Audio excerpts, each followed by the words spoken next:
Right now in America, more than 50% of young people say that they're struggling with loneliness. About a third of adults say that they're struggling with loneliness. I actually think the numbers are somewhat higher. There tends to be some underreporting of this on surveys. And so what that means for us in the workplace actually is very important, because it's not just that loneliness impacts mental health and physical health and overall well-being. It actually impacts performance in the workplace. There's been some great research done by the late Sigal Barsade, a professor at Wharton at the University of Pennsylvania, and others, who looked at loneliness in the workplace and found that when people struggle with disconnection in the workplace, when they don't have a colleague that they regard, as somebody they feel close to, that has a negative impact on their engagement, on their creativity, on their retention, and it also, it turns out, impacts their productivity.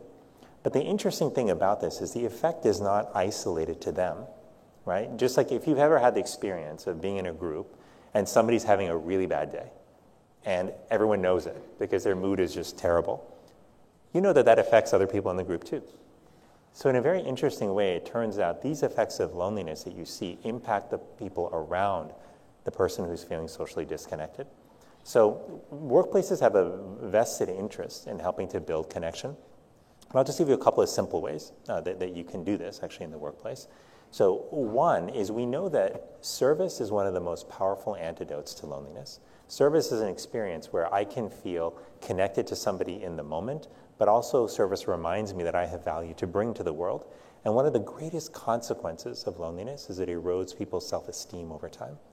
Makes them feel like they're lonely because they're not likable, because something's wrong with them.